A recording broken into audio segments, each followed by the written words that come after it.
Hey guys, welcome along. So I've just touched down in this incredible city where over the next few days I'm going to be checking out the food, the culture and the adventure. So whether you're here for the beaches, the nightlife or simply a few short days, stick around and welcome to Miami.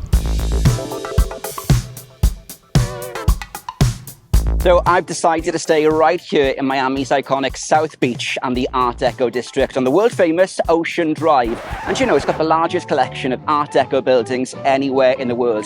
There's over 800 or so, and it's like stepping back into the 1920s. So let's go check out the hotel. Now, this hotel had everything I needed for a few days on Ocean Drive in Miami. But remember, most hotels will charge an extra resort fee, which works out about $20 a day. Now, my top travel tip if you're staying in Miami Beach, whether it's south, mid or north, to get around completely free is their complimentary trolley service. It's air conditioned, it's how the locals travel, and it gives you more money to spend on your travels. So after breakfast at Bar Havana on Washington Avenue, I'm off to explore Calle Ocho, a bustling street in Little Havana known for its Cuban culture, music and food. So if there's one place you've got to come in Old Havana, it is here. Ball and Chain, a legendary live music venue that first opened its doors way back in 1935, and it's even hosted the likes of Billie Holiday. And apparently there's one thing you have to check out, the mojito. How can I resist?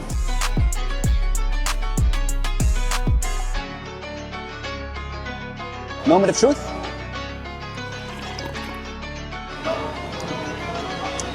That is officially the best mojito I've ever tried. Fact. And the street is also famed for its Cuban sandwiches, so why not check out La Esquina de la Fama? Now, right here in the heart of the neighbourhood is Domino's Park. It's where locals, many of them Cuban exiles, come to play dominoes, share stories and keep traditions alive. So the gameplay at the park is serious and exciting to watch, but you do have to be a member to join in. So next up, I'm checking out Wynwood, which I guess you could call Miami's canvas. It's where art and culture and creativity collide. But not always. This place was the industrial district. Since then, well, it's now home to over 70 museums and a variety of places showcasing some incredible street art. So let's go check it out. A great place to visit is Miami's original street art museum, Wynwood Walls. Entry's about $12 to view over 35 hand-sprayed murals and several art galleries. And for me, the highlight is the street art experience, where you can quite literally let your creativity go wild. J-A-Y? Only, of course, if you want to.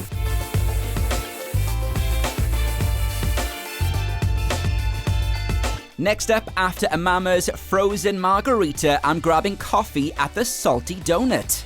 Standouts include the maple bacon and the guava and cheese donut, but I've opted for the tiramisu, or I can highly recommend the grilled marinated chicken tacos for lunch at Coyo Taco. Now, if this is helpful so far, don't forget to hit that like and subscribe button to show your support. Next up, I'm heading out to explore Ocean Drive, where luxury cars dominate the streets. And forget hiring a Chevrolet Spark at the airport. You can actually hire most of these cars, and many for under $150 a day on a website called Truro. Even the dogs get in on the action. Just be aware the parking in South Beach can also soon add up. Next is a chance to relax on the famous South Beach, that 9-mile-long barrier island divided into 3 distinct neighbourhoods and home to amazing sands, swaying palms and Insta-worthy lifeguard stations. Now, another great way to explore Miami is to hire a bike. It's about $8 for the hour, but some hotels offer free rentals. And if you want to check out South Beach, Mid Beach, North Beach, South Point, it's a great way to get out and explore.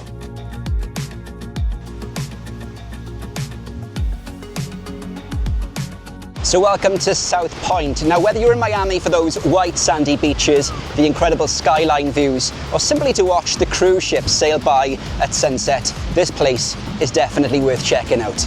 Here you'll find stunning panoramic views of the South Beach shoreline, Port Miami's cargo and cruise ships, and downtown Miami's skyline and Fisher Island. So that there is Virgin's Valiant Lady, currently on the way to Key West and then on to the Bahamas. In fact, Miami is the undisputed cruise capital of the world, and it recently welcomed over 8.2 million passengers in a single year. And just last month, 68,000 passengers passed through its terminals in a single day. And when it comes to those seafood restaurants, you have to check out Joe's Stone Crab House. It's been serving up crab since 1913, but you can't book, so be prepared to wait for a table. Now, on your bike or on foot, another location worth exploring is the Holocaust Memorial, which serves as a permanent reminder of the 6 million Jews that perished. You'll find it on the corner of Meridian Avenue and Dade Boulevard, and the memorial features a centerpiece bronze sculpture and several smaller ones that you can walk around at your leisure. Now, if you are staying in Miami Beach, forget the hotel gym. Come down here to the world-famous Muscle Beach, and at sunrise, when it's cool and a bit quieter, this place really has it all. So whether you're lifting, lounging, or people watching, this place really has the vibe. It's also the birthplace of the physical fitness boom in the 1930s in America, and it's where famous bodybuilders like Joe Gold, founder of Gold's Gym, first worked up a sweat.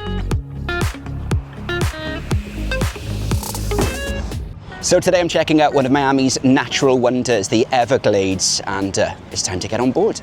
The journey to this subtropical wilderness takes about an hour from Miami, and I recommend booking the first slot of the day to avoid all of those cruise ship excursions that mean things get pretty busy during the afternoon. So next up I'm checking out the Everglades, South Florida's wild frontier, and this incredible ecosystem to hopefully spot some alligators. And while it's not guaranteed, spot them, you most likely will. There's reported to be some 200,000 alligators here in the Everglades, and some like to hide, some like to sneak up, and some, due to their sheer size, just like to dominate the wetland.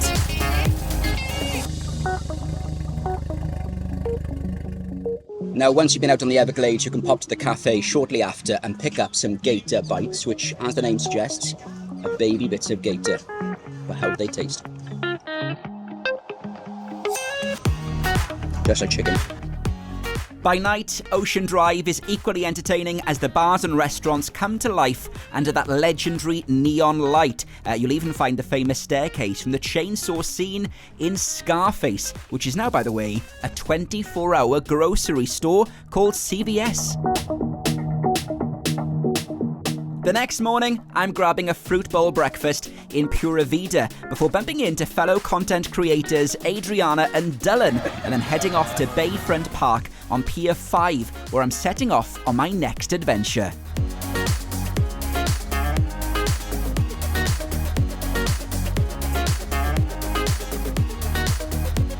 Well, today I've hopped down to Biscayne Bay and jumped aboard a cruise because I'm checking out Millionaires Row, some of Miami's most exclusive properties, home to the rich and famous and some big names from Hollywood. Let's see if they're in.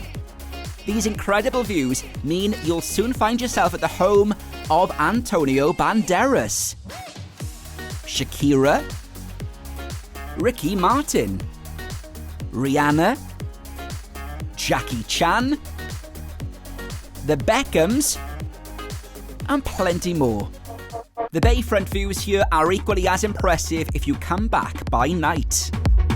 Now, a really cost-effective way to get from Bayfront Park to Coconut Grove, my next stop is on public transport. Now, one block up from Bayfront Park, I jumped on the Metro Mover, which brought me here to the Government Central Station. From here, I'm catching the Metro Rail southbound, which is about 3 stops to Coconut Grove at a cost of about $2.25. It saves you about a $30 trip in an Uber. So I've come along to Coconut Grove, Miami's oldest neighborhood, founded way back in the 1800s. It's a real mix of old and new, and there's a real bohemian vibe everywhere you look as well. But there's one place online everyone recommends, and that's Chugs. So let's go find it. Once inside, I'm opting for the breakfast sandwich, sunny side eggs, Taylor ham, American cheese, Duke's mayo, Cuban bread, and papitas. Delicious. This area was also recently renamed the Little Bahamas, and you'll also find great coffee and ice cream shops, farmers markets, art galleries and more. So next up in Coconut Grove, I've come along to the Mr. C Hotel and this amazing garden setting to check out Il Giardino Creperie, and apparently they're among the best crepes anywhere in Miami. So I've gone for Nutella, banana and strawberry. Let's tuck in.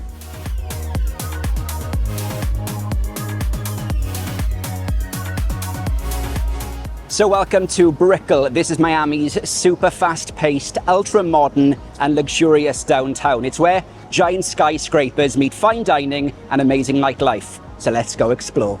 So what's here? Well, world-class shops, restaurants, Miami's tallest high-rises and the headquarters of the globe's, well, most recognised institutions. Oh, and bars. Lots of bars.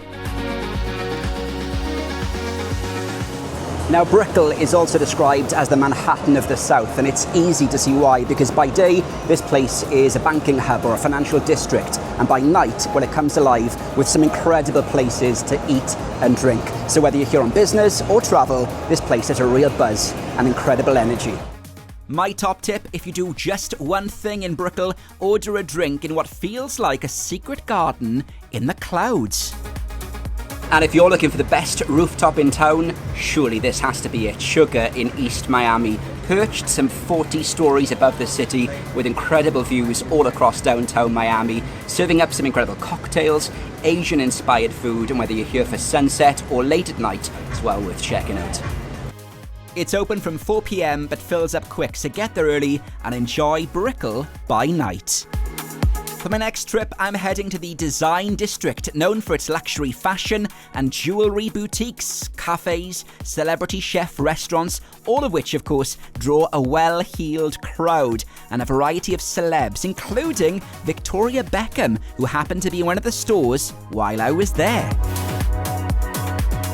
Now, if retail therapy isn't your thing and you're looking for the most stylish coffee shop anywhere in Miami, this surely has to be it. Perched above the Dior boutique is the Dior Cafe, serving up, well, of course, Dior-branded cappuccinos.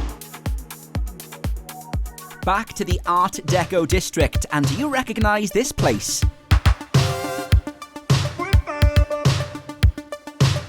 Well, that is just about it for me. It's my last day here in Miami, and I'm ending my trip with lunch at Versace Mansion. In other words, the former home of fashion designer Giovanni Versace, and it's also where they filmed the assassination of Giovanni Versace as well. I've booked myself a poolside table. Let's go check out lunch. Okay, so that's clearly not lunch. I'm grabbing a Caribe old-fashioned cocktail first and having a quick nose around before being shown to my table. Now, you can actually stay at the mansion, which also operates as a luxury hotel. Nightly rates vary. Some suggest prices of about $1,000 a night for a suite.